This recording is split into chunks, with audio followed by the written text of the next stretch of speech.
Pavan, can you close that door for me?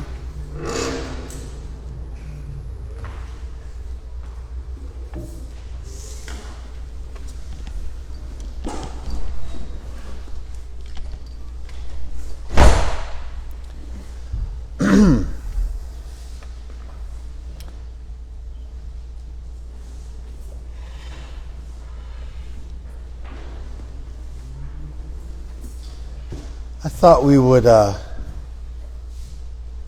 attempt today to give a systematic and also a comprehensive definition of the somewhat enigmatic term Bhakti.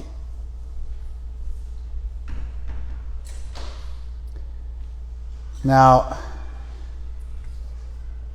somebody can say, I'm going to tell you what Bhakti means to me. And I think in general, that passes muster. It's considered to be appropriate to do. It also is a little humble. It's kind of the way people behave at a 12-step meeting. They'll say, I don't know your circumstance, but I went through something and here's what I did. It's a humble way to instruct what Bhakti means to me. The thing is, what if I sat up here and I said, I'd like to tell you what being Indian means to me. Now, you may be surprised to know that my wife is, I don't know how many of you are aware of this, but my wife's grandmother was born in India, was half Indian, and was an Indian citizen, had an Indian passport.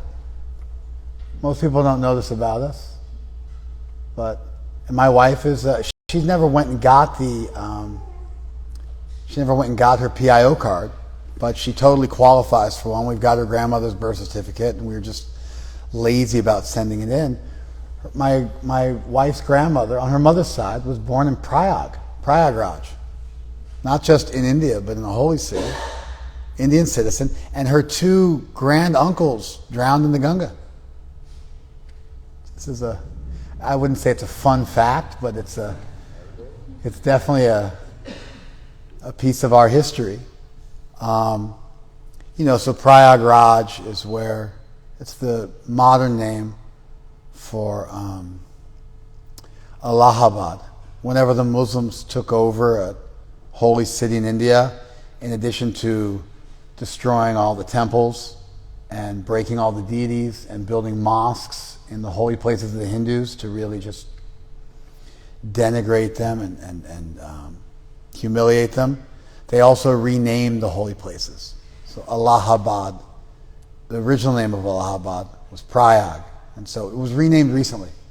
In the last 10 years, it was renamed Prayagraj. Prayag means confluence. It's where two rivers come together. Prayagraj is the king of all confluences because the three rivers, the Ganga, the Yamuna, and the Saraswati, they come together in that place. And so, anyway, she was born there.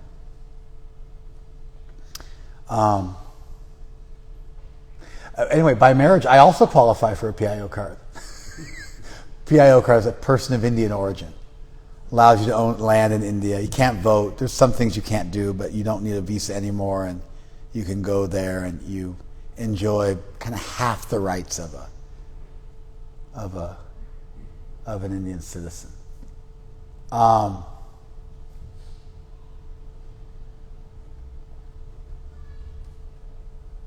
I have no idea why I mentioned that. But okay, I could say, if I said I'm going to tell you what it means to be Indian, even with that credential, I would not be offended, and I would never say such a thing. I would consider such a statement to be offensive, because how am I, do I get to speak for you? You're Indian. I'm not Indian. You're Indian, or as so many of you are. How can I speak for you and say what it means to be Indian? Or, well, let me tell you what it means to be black. To me, such a statement would be considered to be extremely tone deaf and just almost downright offensive. Let me tell you what it means to be a woman. It's like something you might expect from a Tucker Carlson type figure.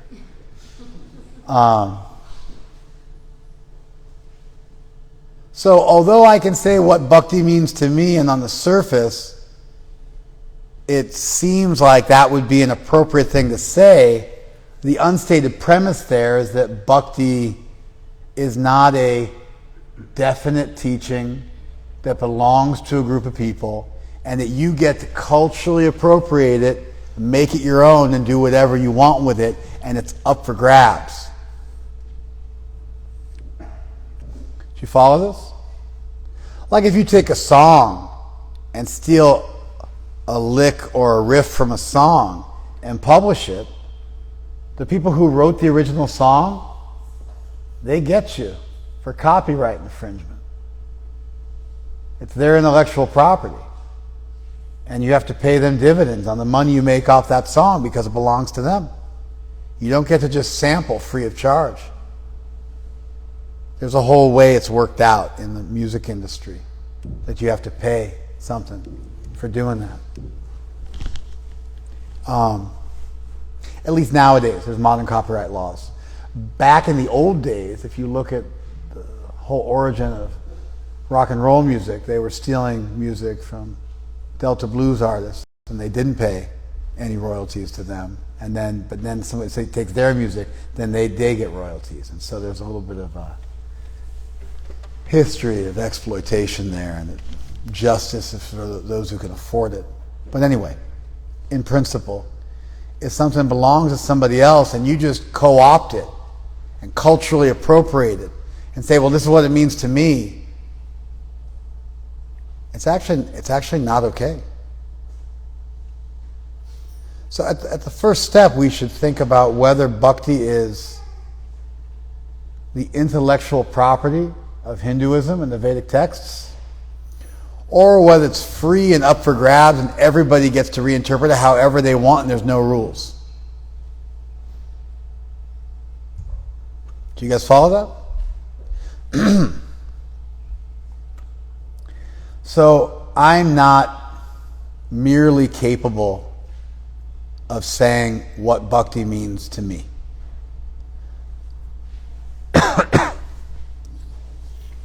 I've got another layer to my presentation. And I'm going to divide the rest of today's discussion into two parts. I'm going to explain bhakti in plain, as minimally dense as possible English, as easy to understand English as possible. But then I'm going to do a part two. And a part two is that I'm going to link my understanding of bhakti, delivered in easy to understand or relatively easy to understand English. And I'm going to link it to a literary tradition, a religious tradition that goes back thousands of years, thereby demonstrating that I'm not just telling you what bhakti means to me, I'm telling you what bhakti means to the people who coined the term. Did you follow that? Like, for instance, to give you an example, spiritual bypassing came into vogue recently, in the last 5 years or so, as a term which is used in woke circles. Let's turn that off. Thank you. I'm not saying turn your phone off. I meant just put it on silent. So, spiritual bypassing although the term has been around since the early 1980s, it made a resurgence recently. And I'm doubtful that most of you heard the term spiritual bypassing prior to 5 or 7 years ago, although it's been around for 40 years at this point. And if you look on Instagram, which is where you should look to get all of your information about the world, you will see that the word spiritual bypassing is used generally when someone wants to criticize you for stepping over their pain. So I will say, I'm suffering because my goldfish died. And then Madhu will jump in and say, there's lessons in all things. Then I'll say, don't you spiritually bypass me, you scum of the earth. And what I'm really saying is you're stepping over, or in the name of spirituality, you are bypassing my legitimate pain and my need to grieve and process my emotions. That's how the term is used. Now, the gentleman who coined the term, whose name escapes me at the moment, is one of the fathers of transpersonal psychology, which is the academic study of psychology mixed with Eastern spirituality that became an actual academic discipline that you could get a degree in from a university. He was up in the Bay Area, and he was one of the founding fathers of transpersonal psychology. He coined the term. He coined the term for when people don't do the growth they need to do in their own life, and they attach themselves to a spiritual practice and then neglect to clean house in their own life. And so they bypass their own spiritual growth. Let an adult know. They bypass their own spiritual growth in the name of attaching themselves to spiritual practice. Let me say that again. They bypass the need for emotional growth and processing trauma, generally from their early childhood, and growing up and becoming mature by artificially attaching themselves to a spiritual practice and just ignoring the inner growth that needs to accompany that spiritual practice. And therefore, they spiritually bypass their own growth. So originally, the term spiritual bypassing was used for I'm bypassing my own spiritual growth by artificially attaching myself to the ritual of a spiritual process. But the term has come to mean I'm bypassing your right to grow by my spiritual platitudes being deployed to minimize your pain. Do you guys follow that? It made sense. I'm trying to explain it as simply as possible, but it's an intermediate point. Did you follow what I said? Did you actually get it? Did you get it? You weren't paying attention. You were spacing out. What I'm saying is not so light that you can space out and still follow. It's not so complex. If you pay attention, you won't get it. But it is complex enough that if you space out, you won't get it. I'll say it one more time. Nowadays, spiritual bypassing means you're trying to bypass my legitimate pain by giving me some spiritual platitudes, some simple, kitschy, undeep spiritual statements like there's growth in everything. Hare Krishna. But what spiritual bypassing originally meant for the gentleman who coined the term was that you bypassed your own emotional maturing and growth by artificially just going through the motions of spiritual activity. And you get really good at going through the motions, but you don't actually become self-realized. See how the term took on a totally different meaning? If you didn't follow what I said, you won't. But if you did, you will. And so that happens with language. It happens. There's this drift of the meaning of words, like fortuitous now means fortunate. But the word fortuitous does not mean fortunate in any dictionary that was written earlier than 5 years ago. It's from a completely different verbal root than fortune, and it actually means by chance. So if you say it happened fortuitously, what you really mean is it happened purely by chance. But people are foolish, and fortuitous sounds like fortunate, and people don't bother to look up verbal roots anymore. Nobody understands etymology, and so they just think it means fortunate. And eventually, the writers of dictionaries have to surrender. Like you can look up in the dictionary nowadays, a college dictionary, and find the word irregardless, which is a double negative, which you should never say. You should say irrespective or regardless. You should never say irregardless. But so many foolish people use double negatives, which are no-no in English, that it works its way into collegiate dictionaries now, and you get to use it in print.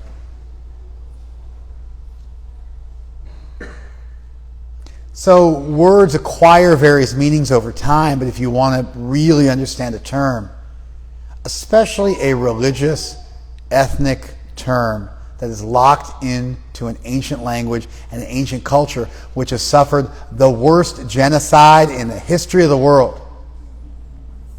Hindus suffered the worst genocide in the history of the world. 100 million Hindus were killed over 1,000 years by the Islamic occupation, originally the Sultanates and eventually the Mughals.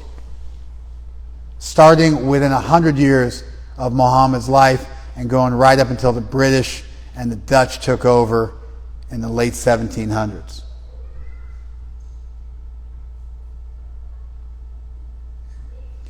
And so, although people usually think that Hinduism is up for grabs and you can co-opt it and do whatever you want with it, I tend to think in due course of time people will realize it's deeply offensive. Just like they've realized you can't do that about black culture or Mexican culture. And especially when you get a group of people that were abused, then the colonialists or the abusers don't get to co-opt their stuff. It's considered to be particularly offensive. And so foreigners, first the Muslims in various iterations, first coming from the Middle East and eventually coming from Central Asia, and then the Dutch, and then the British. And so we should be a little careful. So although I'm going to explain to you now, with this 20-minute introduction in place, what bhakti means, I'm not actually telling you what bhakti means to me. I'm just going to explain it to you in straight, plain English. It's not going to be so light, though, that you can not pay attention or follow. After I do that, part 2, I'm going to show you my footnotes.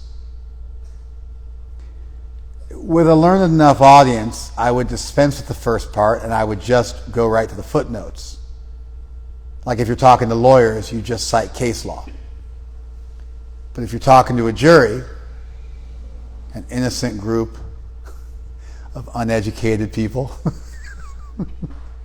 who are invested with incredible power, then you got to go through and do some rhetoric, and you got to be persuasive, and you got to put things in the language people understand and make a connection with your audience.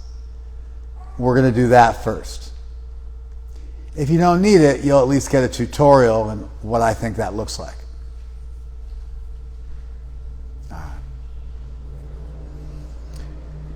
Bhakti is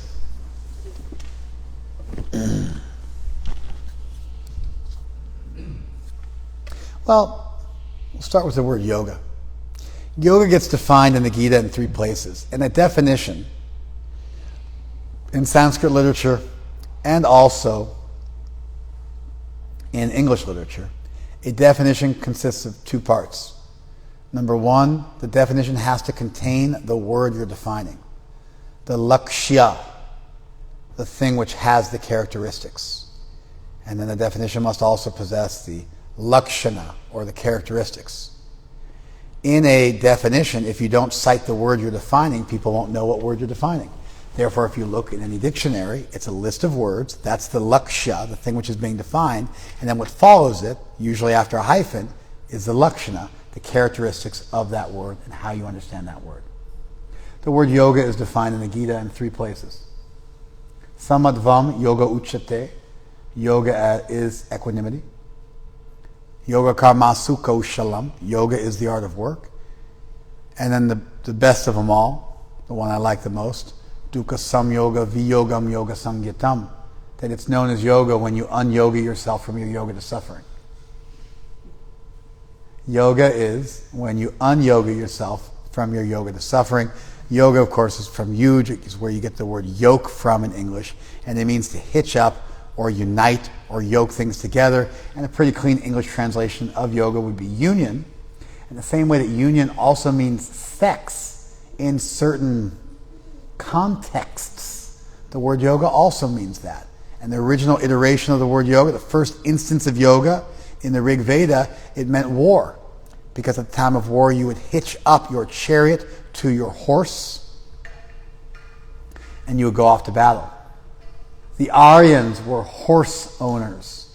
They rode on horses. They had mounted cavalry.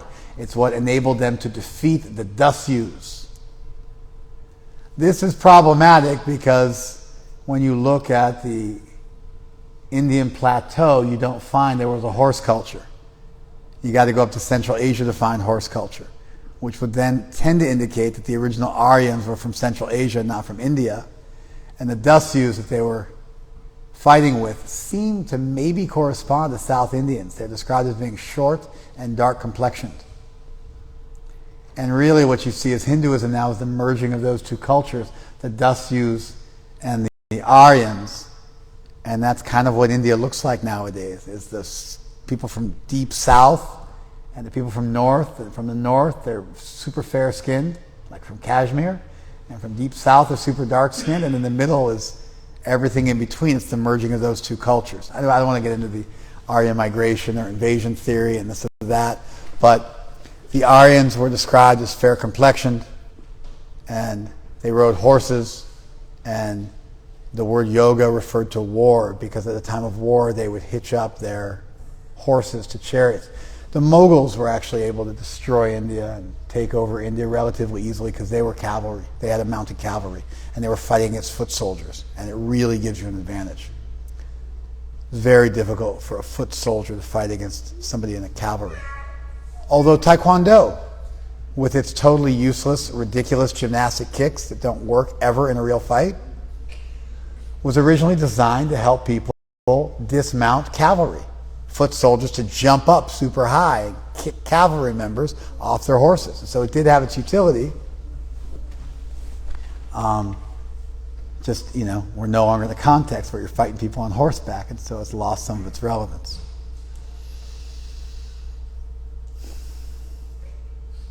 So a definition has to have the word as well as the characteristic.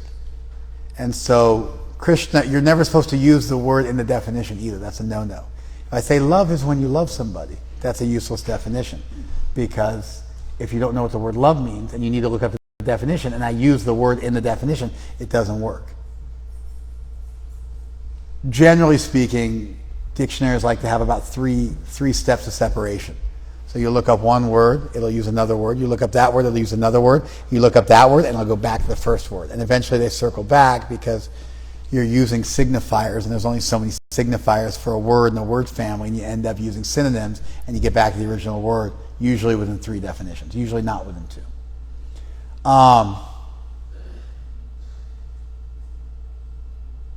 Krishna, of course, poetically chose to break this rule, and he uses the word yoga in his definition of yoga. Dukkha samyoga, your yoga to suffering, your yokage to suffering. You're being yoked to suffering. Viyogam, you're un-yogaing, you're unlinking of your link to suffering. Yoga sangyatam, that's called yoga. Dukkha samyoga viyogam yoga sangyatam.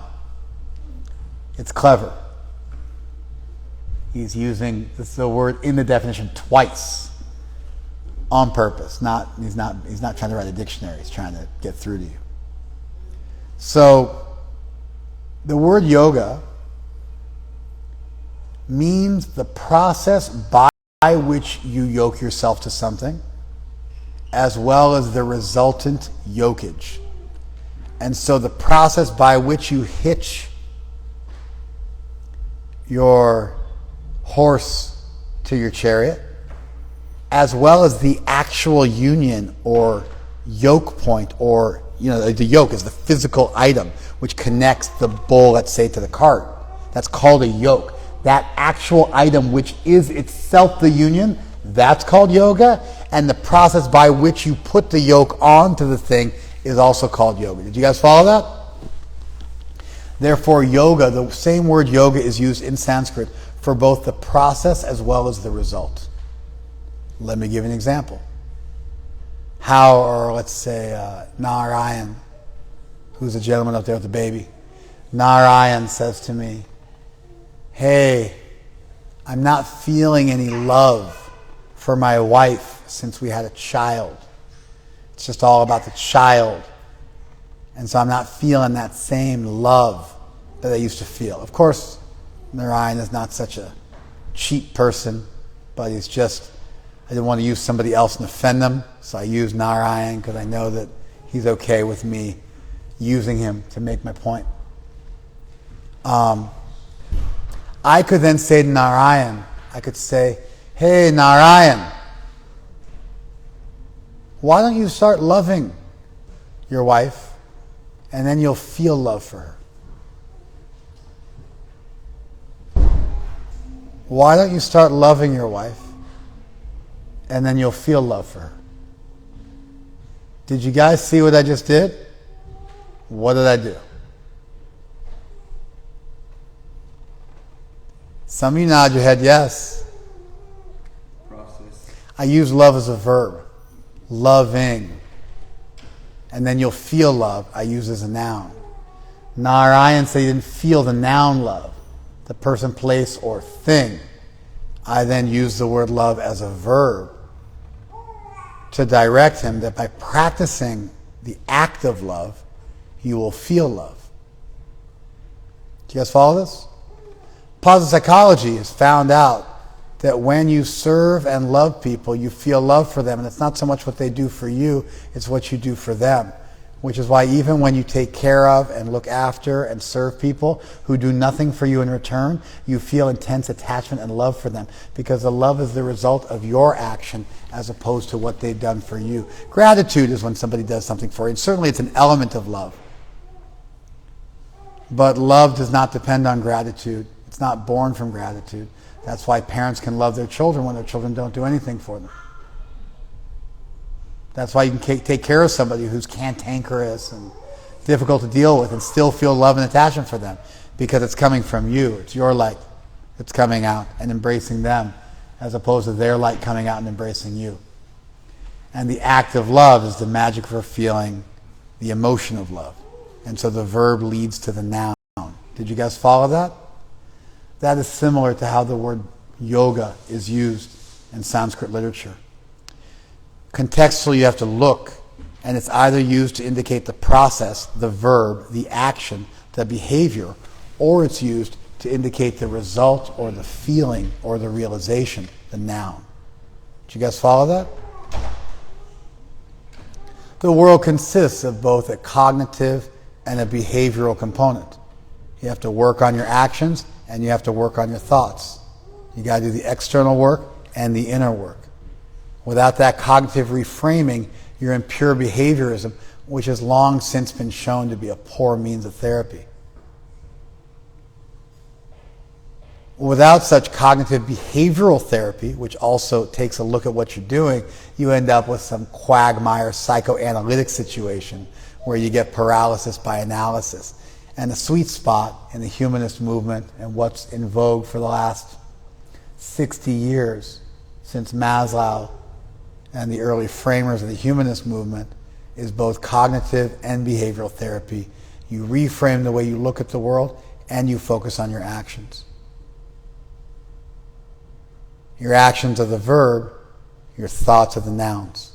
And so this model, cognitive, behavioral, noun, and verb, acts and feelings, and their linkage, their inexorable linkage, their fundamental linkage, is really critical to understand anything, including yoga. Samadvam yoga uchate, yoga is equanimity. Yoga karmasu koshalam, yoga is the art of work. It's amazing that Krishna gives both a behavioral as well as a cognitive definition of yoga. And then finally, dukkha sam yoga viyogam yoga samgitam, yoga is the unyoking of your yokage to suffering. That's that's the trifecta. That's the bullseye one, the fancy one. So bhakti, which comes from the Sanskrit root bhaj, which means to worship. And really, ultimately, in the oldest contexts, it means to share. And so bhakti indicates reciprocity in its earliest usage as a verb. Bhajami, I share. That would be the primary meaning. In fact, Krishna says at one point, Yeyatamam prapadyante, as they approach me, tangs tataiva bhajamyaham, to that extent I share with them, I reciprocate with them. Krishna says I do bhakti to them in the sense that I share with them and reciprocate with them. So, bhakti is best understood the same way the word yoga is properly understood. The same way the English word love, the multivalent word love, is best understood. As both a means and an end. So the means is, bhakti is puja. Puja raga iti bhakti. That attachment to puja, worship, formal worship. That's bhakti. And so, one definition of bhakti, puja raga bhaktiti, kata raga, kata anuraga bhaktiti, that you can either be attached to speaking about Krishna or you can be attached to worshiping, and those things are called bhakti. That would be an external definition of bhakti, a definition of bhakti based on the actions which attend to it. The thing is, that definition lacks the internal component of the mental framework which the bhakta feels towards their object of devotion. And so, if a proper definition, a complete definition, would require you to define not only the actions of bhakti, because theoretically, I could pay you to talk about me. In fact, that's what you do when you hire people to do advertising for you. You could also, there was one experiment I saw, a social experiment, where a gentleman went to New York and he hired a bunch of actors to surround him with cameras and to try and get his autograph. And he was just walking down the street, just a regular old fella. And then these people came out of nowhere and they started swamping him for autographs and taking photos of him, and pretty soon he had a crowd of hundreds of people surrounding him. And then those actors who were interviewing, they asked, hey, did you hear his latest record? And people were like, yeah, I love it. And they were taking selfies with him and freaking out. And then a few minutes later, all of a sudden they did one of those, flash mobs. But then the flash mob disbanded. And so there were hundreds of people surrounding him at that point. But then the 20 or so actors, which had created the flash mob and gotten everybody to say they liked his music and freaking out about him and crying and fawning, all over him. Then all those actors disbanded, and all of a sudden everybody was kind of stand there, didn't know what to do, and they just kind of walked away. It's all video. You can watch it on YouTube. It's totally epic. So I could pay somebody to venerate me. I could pay somebody to speak about me. In fact, in many ways, that's what advertising is. That wouldn't qualify as bhakti. There's an internal component. And so bhakti usually gets rendered by us as devotional service. The word devotion is the internal noetic feature of bhakti, which, interestingly enough, the word devotion comes from voto in Latin. It means vow. And so it actually is also attached to an action. But anyway, the word devotion, the way it's used in English, there's that rudhir yoga upaharati, that the conventional meaning steals away the etymological meaning. And so even if there's an etymology for a word, the usage, the colloquial usage, always ends up taking prominence. And so the word devotion now primarily refers to an internal feeling, a loving feeling, a devoted feeling.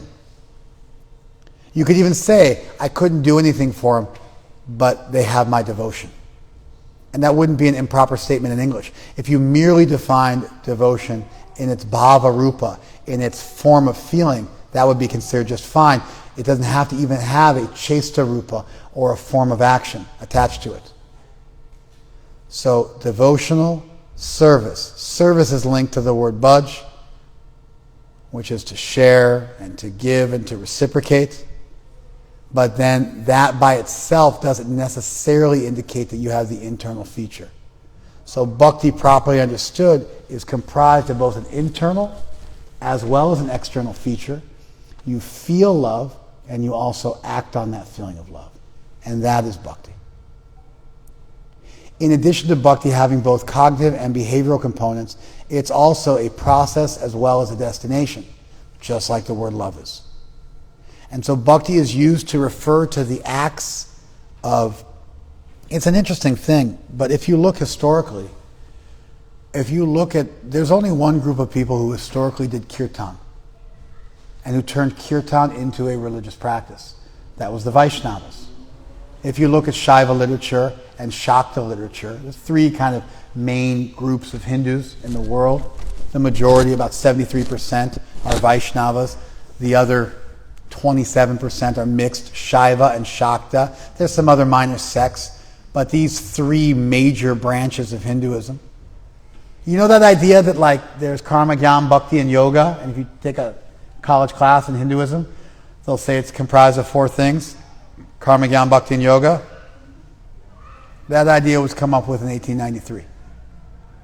Vivekananda came up with that idea in a book called Raja Yoga. He went to the Chicago Conference of Religion in 1895, sold his book, and sold that to people as what Hinduism was comprised of. But the idea is less than 130 years old.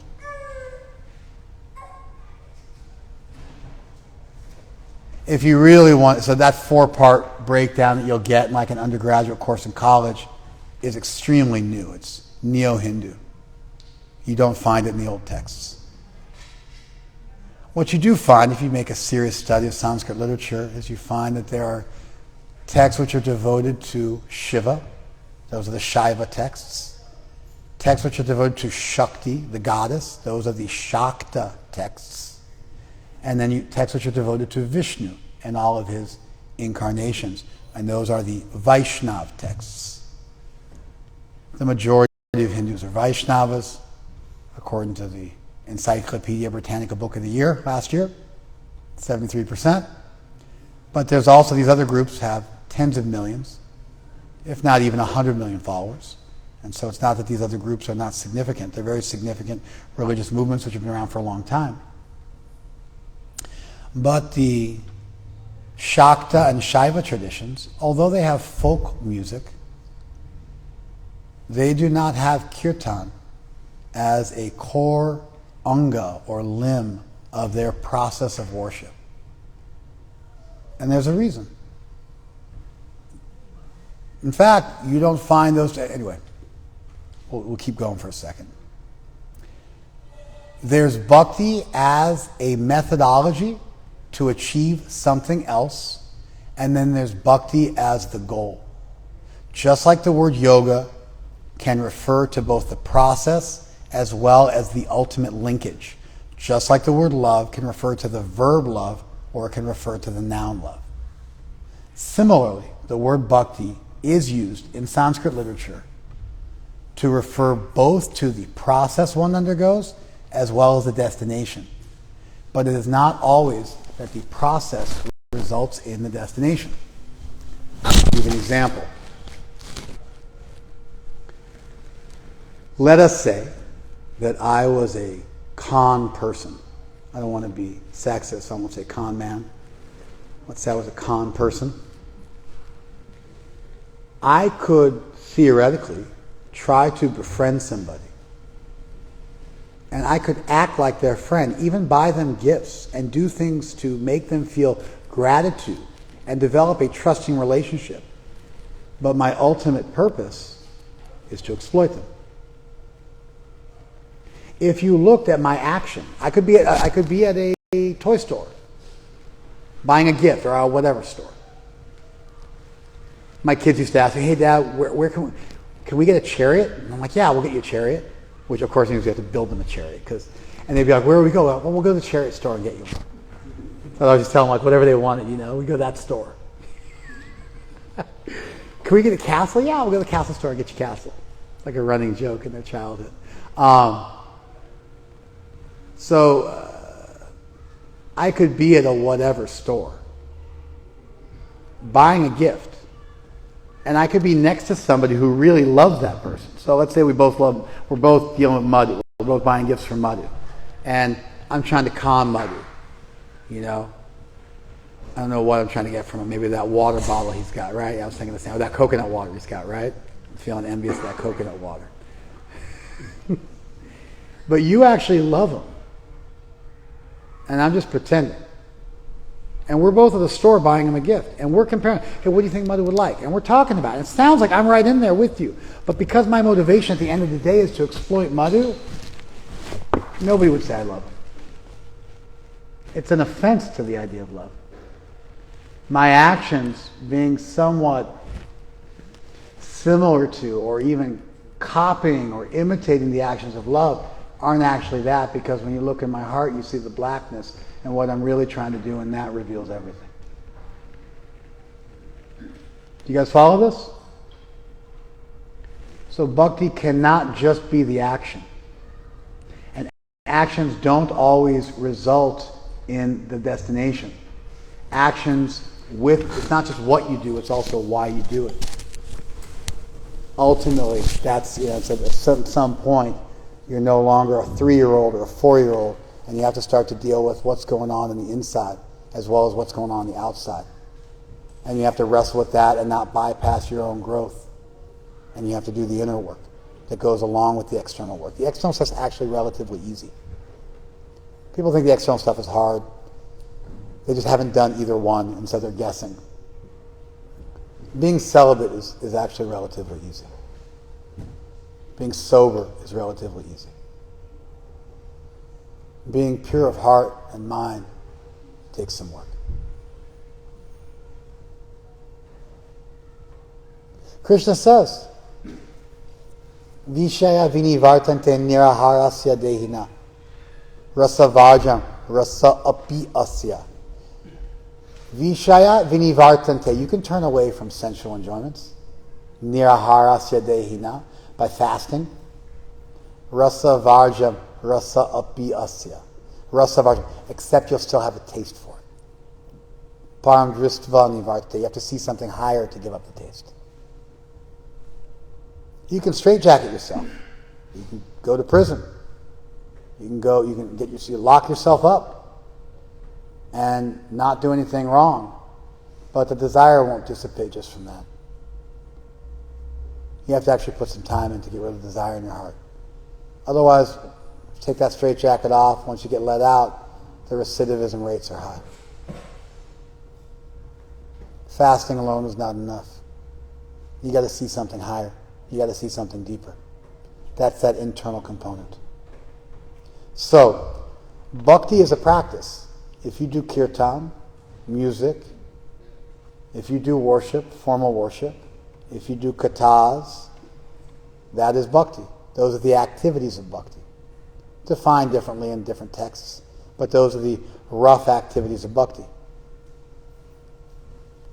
But that mere action of bhakti is not considered by our tradition to be bhakti proper. Because it's very easy to do a thought experiment and realize you could do all those activities to make money. You could do all those activities to get fame. They call it taranga rangini. You want to play in the waves. You don't want to dive deep into the ocean. You want to stay on the surface and play in the waves. You want to play with bhakti and enjoy the waves of bhakti as opposed to dive down deep to go someplace profound. And so you become like a child playing in the waves of something. You do the activities of bhakti, you get some recognition, and you even make some money. And that's, that's all you're in it for. That's not considered bhakti by us. It's karma. Masquerading as bhakti. Pretending to be bhakti. Real bhakti is when your desire for devotion knows no end and your acts of devotion have a goal of devotion. And your acts and behavior, which is devotional, is accompanied by a permanent devotional sentiment that is perpetual. That's the goal of bhakti. Bhakti is sadhana and sadhya, as practice and goal. Bhakti is behavior and cognition, a cognitive behavioral approach. Bhakti as the means and the ends. This is a proper definition of bhakti.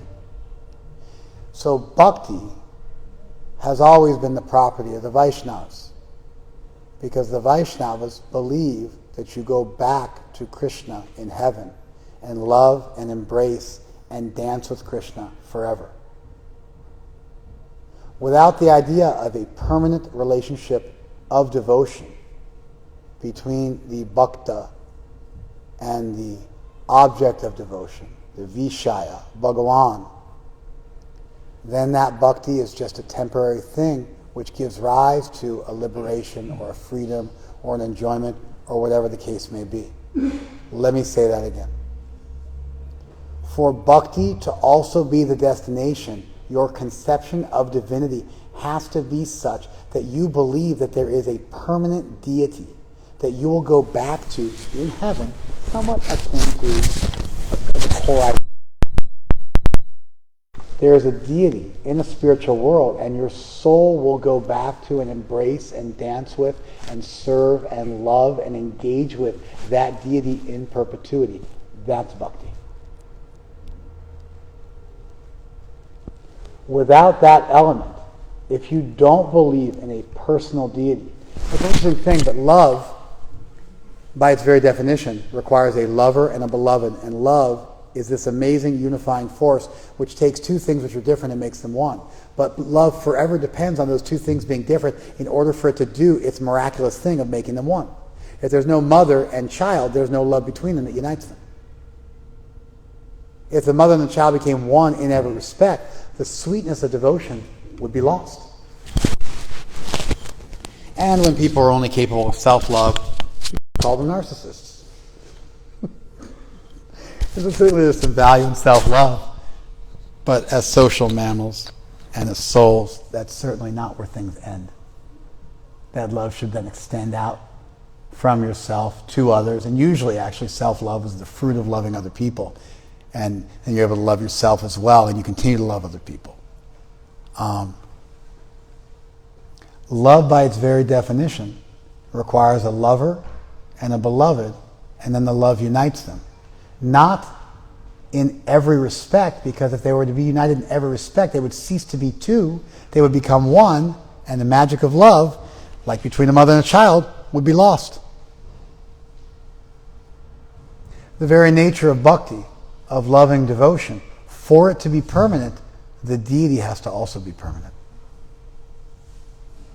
Without a permanent personal conception of divinity, which means that ultimately my soul has the capacity for love.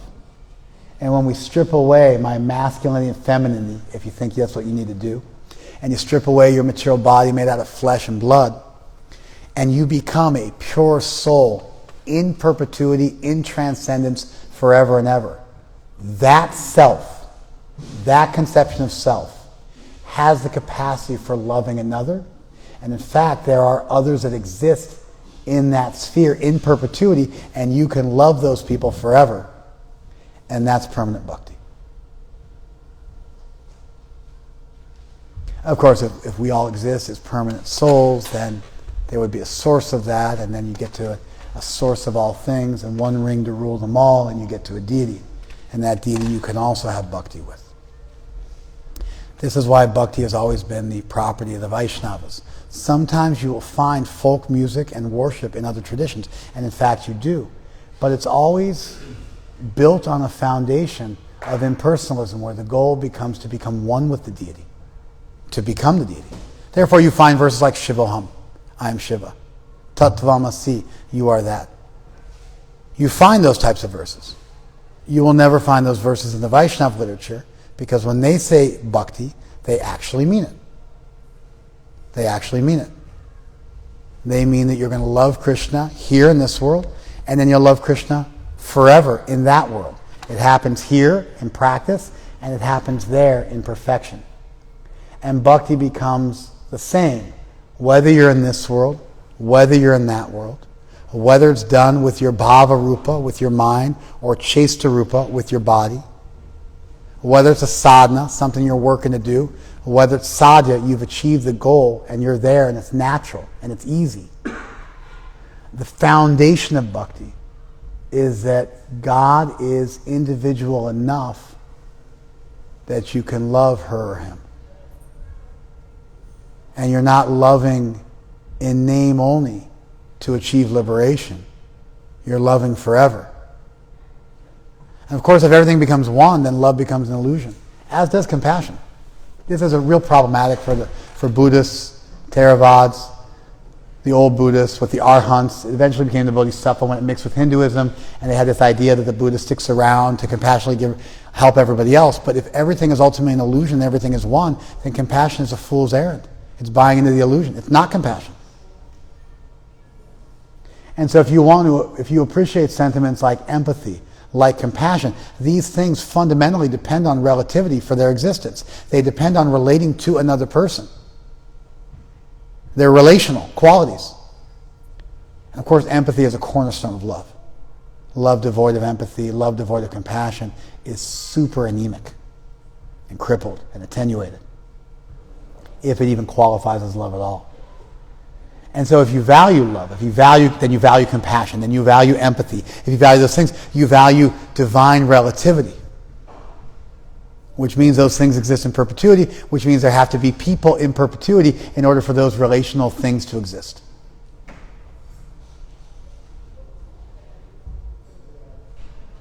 The Vaishnava tradition is the only tradition within Hinduism that actually postulates such a theology.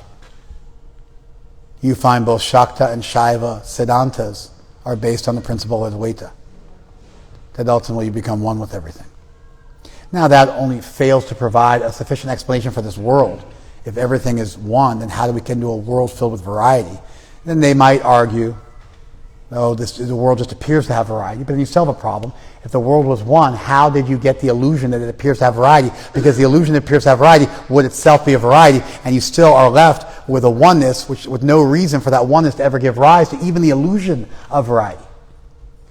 And you have to start to use language. The one wanted this, or the one felt this, or desired this. But all of a sudden, you've now ascribed individuality and personality to the one, and now you're left in a Vaishnava world. Vaishnavas do kirtan. Nowadays, it's popular for everybody to do kirtan, and you throw in every name of the deity in the book.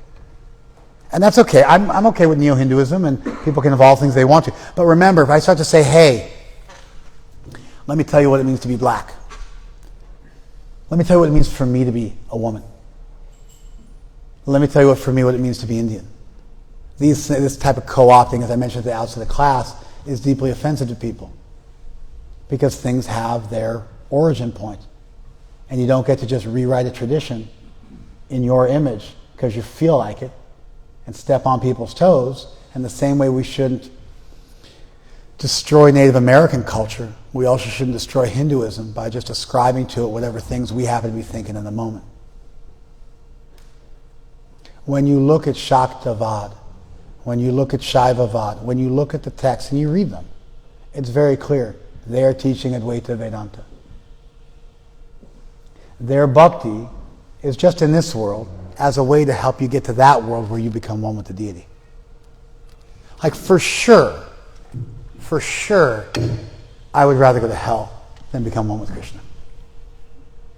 For sure. 100%. 1,000,000,000 times over. Because I believe in an all-good, all-powerful deity. So Krishna's definitely not going to lock the door to hell from the outside. I'm going to be able to get out of there at some point. Because an all-good deity would never want you to suffer forever. And an all-powerful deity could always leave the door open for you. And so I would much rather suffer in a lake of fire or some such thing for a hot minute, pun intended, than lose the ability to love Krishna and relate to Krishna and embrace Krishna. And so for a devotee, Advaita Vedanta is like a painful thing because it minimizes or extinguishes the object that they love more than anything else in the whole wide world. That devotion you only find in Vaishnava literature. You think you found it in some other literature? You don't know Sanskrit. Bring me your book. I'll explain it to you. And therefore, bhakti traditions do kirtan. Not folk music, not song. They do kirtan. They open their hearts and they cry out. It's not even mantras. We say Maha Mantra. It's a lie. It's not a mantra. Mantras are in the dative case. Om Krishnaya Namaha. Om unto Krishna my reverences. Shivaya Namaha. Vishnave Namaha. Whatever it might be. They have to include words in the dative case. They have a particular formula, like the Gayatri Mantra. It has a particular formula. It's spoken of in the plural. It has certain language that has to be there. It has a particular method and a chanda that you chant it according to. Our kirtan is not like that. Ultimately, we don't chant any mantras. We just do Nam Kirtan. We repeat the name of Krishna over and over again. But it's not just Nam Kirtan. And it's Nam Kirtan because we ultimately don't want to ask Krishna for anything. We do Prem Nam Kirtan. We do Nam Kirtan with Prem, with love. Prem in this case is synonym for bhakti. We do Kirtan where we're reaching out to Krishna with love and we're crying out his name like a baby cries out for their mother. Like a baby cries out for their mother. Not asking for anything. Just calling out, knowing that our mother knows what we need. That kind of kirtan only takes place when you believe that God is both all good as well as all powerful. Without a belief in an ultimate all good, all powerful deity, you can't chant with absolute abandon and no reservation and cry out from the core of your heart, Krishna, Govinda. And so the bhakti movement, anywhere you find it crop up in the world, because it's ultimately a global movement, you find this stuff in other traditions as well, this same idea. Maybe not as well articulated, but you do find it in other places in the world. The bhakti movement is always linked to kirtan, because you actually believe in an all-good, all-powerful deity. An all-good deity would make it really, really easy. All you'd have to do is turn towards him, and that would be enough. Turn towards her, and that would be enough. An all-powerful deity could actually make that the reality. And so in a bhakti tradition, the main thing you do is you get really sincere and you cry out. There's an action, there's a behavior, but the behavior's minimal and there's a big premium placed on why you do it. And you cry out with your whole heart, and when you do that, Krishna reciprocates and you see God. And you get embraced by the deity. You don't enter a trance and feel peaceful or shanti. You actually feel ecstatic. Your body horripilates. It erupts with goosebumps. Your hair stands on end and you have a vision of divinity. Not of oneness. And then once that happens, people telling you everything is one, they're either fools or they're jerks. Because Because you've seen the truth. You've seen it. You've experienced it. Then bhakti's yours. Then you get to speak of your own experience of bhakti. But then what you're speaking is representing and representing that old tradition. Anyway, I went too long, so I don't have a chance to now do my second part of my class, which was to give you all my footnotes. Thank you, IGTV. But I will make one final point. I hit my 60-minute mark.